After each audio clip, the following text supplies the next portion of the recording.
Hey there everyone, Afrodo Reviews here, bringing you another review to help you determine, is that book worth reading over second breakfast?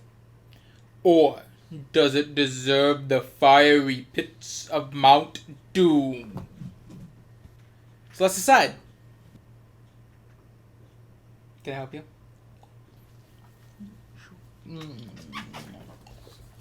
So I had the plan to wear the fake beard for like the following videos until I could grow my real one back. You can thank this one for the reason that it's no longer here, because she ate it. Yeah, you ate my beard. So I just thought I'd offer a quick explanation about why the fake beard lasted only one video. So yeah. Well, that being said, today's book is Dresden Files, Death's Masks. This book was published... This book is number 5 in the Dresden File library and was published on 2003. And was authored by, obviously, Jim Butcher. Now, there's really no commendations or accolades or anything that I could find online that the Dresden Files has gotten, despite the relatively large cult following it has. So, unfortunately, from here, I'm just going to have to jump straight into the report card much earlier than normal. And just... yeah.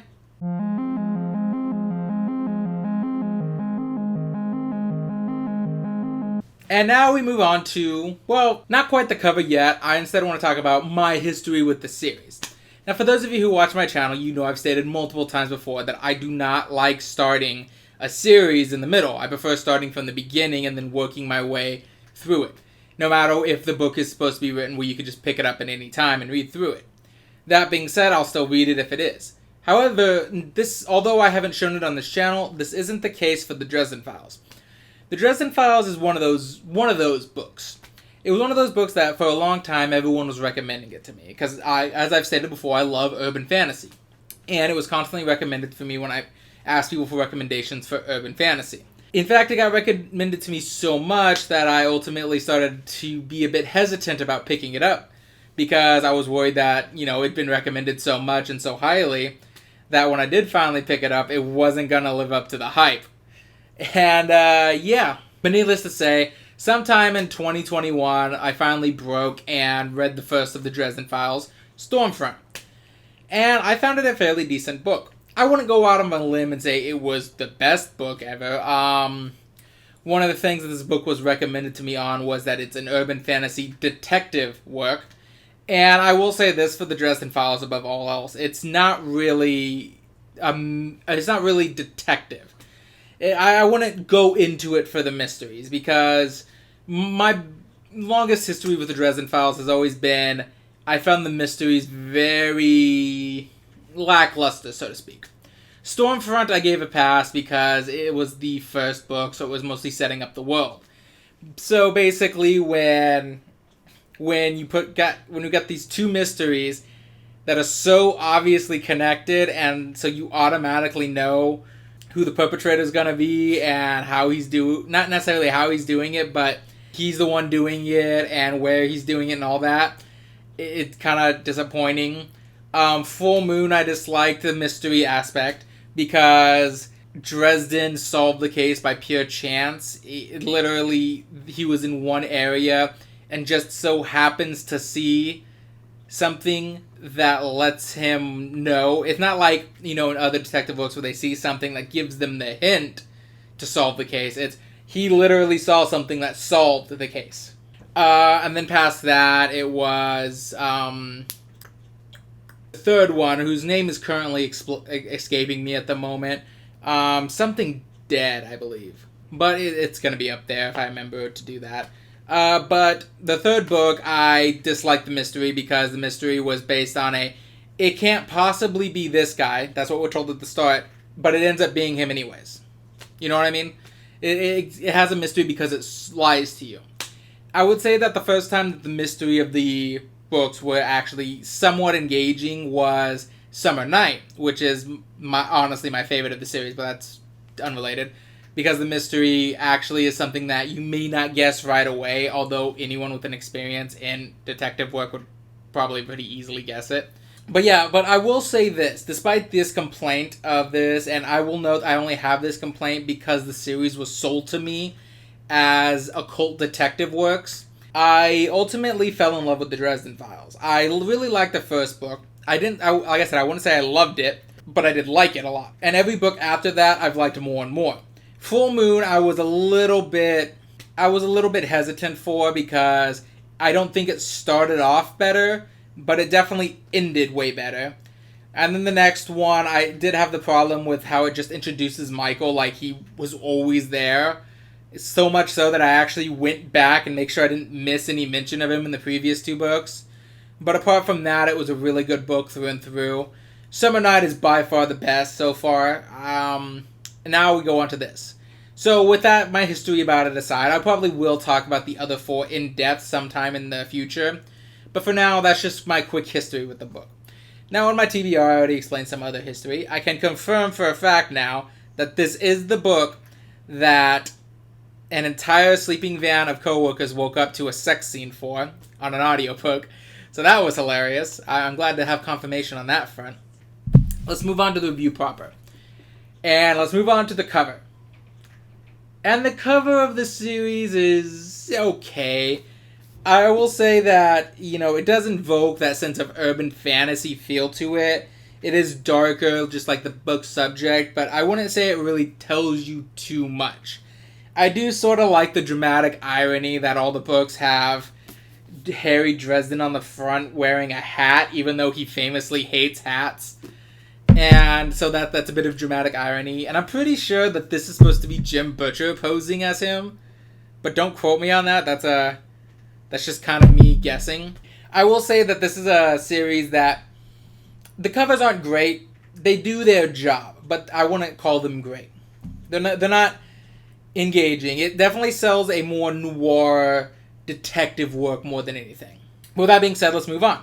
The synopsis of the book is fairly simple. For those of you who understand the basic premise, Harry Dresden... for those of you who don't know the basic premise of the series, is that Harry Dresden is a wizard at large in Chicago who acts as a supernatural detective that's often consulted by the police's special investigation unit, which deals with the supernatural of the world. The series is a bit on how well known the supernatural is. The way Harry Dresden describes it in one of the books is not necessarily that the supernatural is hidden from human view. It's just that humans prefer to live in blissful ignorance when they have a choice. And no, you don't necessarily have to hide your magic. Most just do, because humans are dangerous enough that even the most powerful kind of fear what would happen if humans didn't accept them. At least that's how Harry sees it, mind you. So this book itself is book 5. See, the problem with describing this book is it sort of predicates itself based on some of the events. It's kind of predicated based on the events that happened in Grave Peril. In the events in Grave Peril, Harry Dresden ends up killing a vampire countess, more or less. And that sort of kickstarts a war between something known as the Red Court of Vampires and the White Wizards Council, of which Harry is a member. Because of this, Harry is dealing with the fact that the Red Court of Vampires wants to kill him.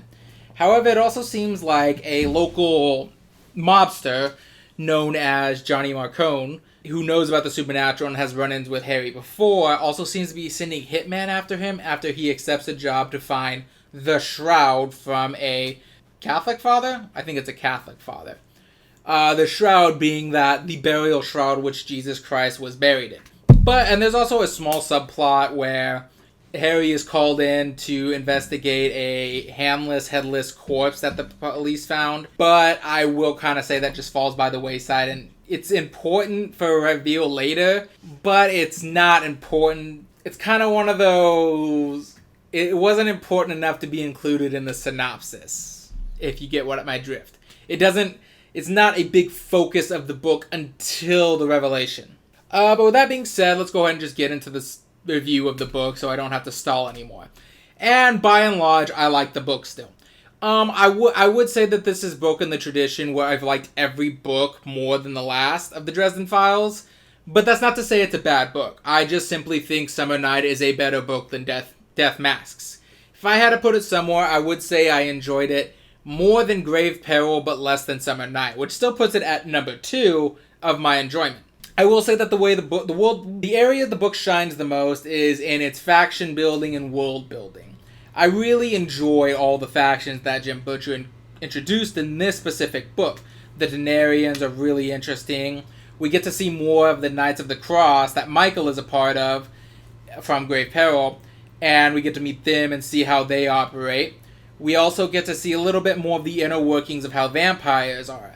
We got a decent bit of it in Grave Peril, but this kind of expands it a little more. We even get to see some building on the wizarding world with characters such as the Archive being introduced, things like Mordite showing up, things like that.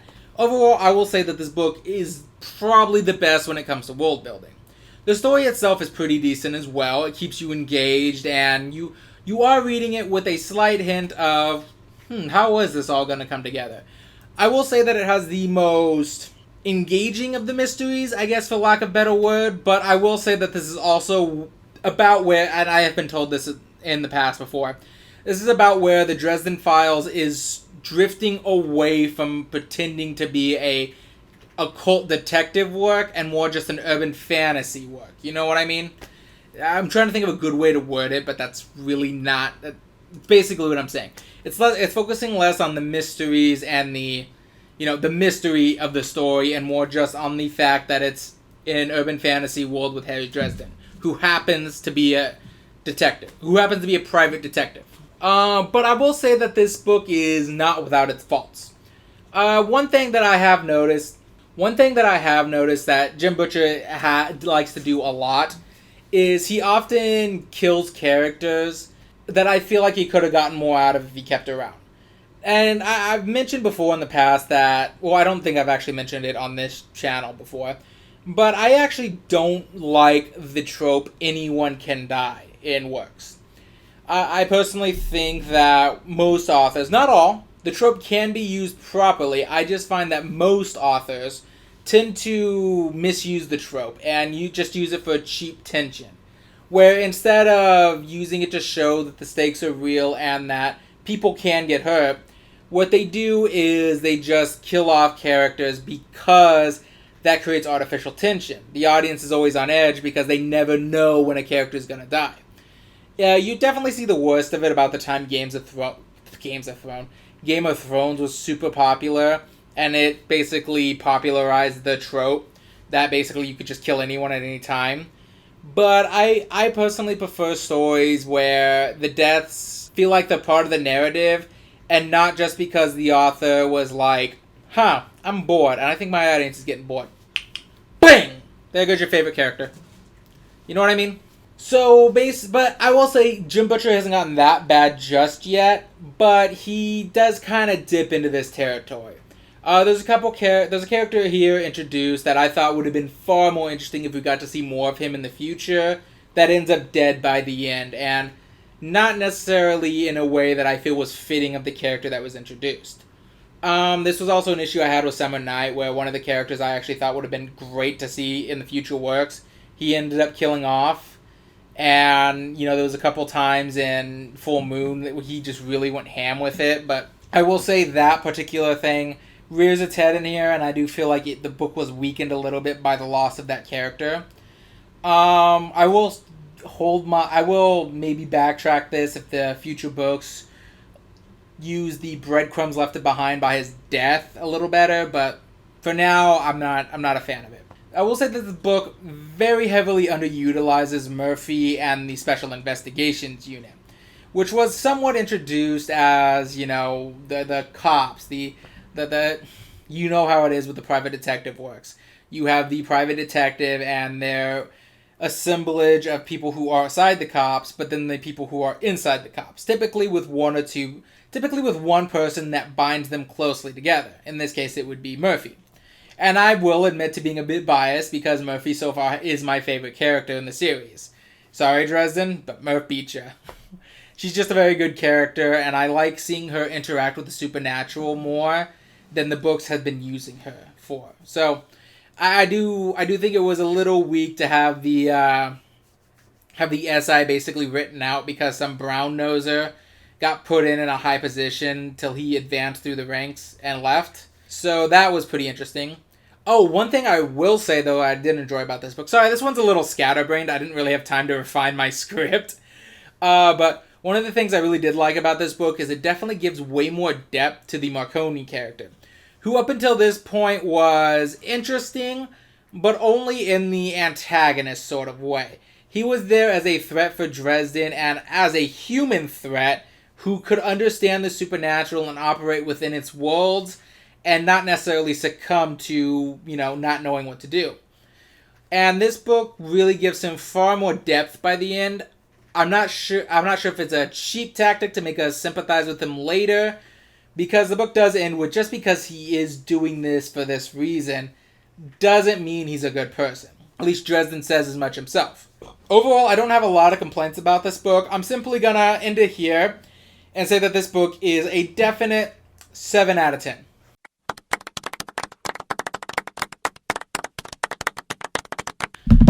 With that being said, there's not much else I can say. This book was a pretty decent read. It's definitely worth a read if you're into the Dresden Files. I definitely wouldn't recommend it as your first book in the Dresden Files. At the very least, you need to read Grave Peril first. But otherwise, it is a really good read. I think it holds up to the series as a whole. Overall, I do think there are a few things that keep it from going really high up and matching Summer Night.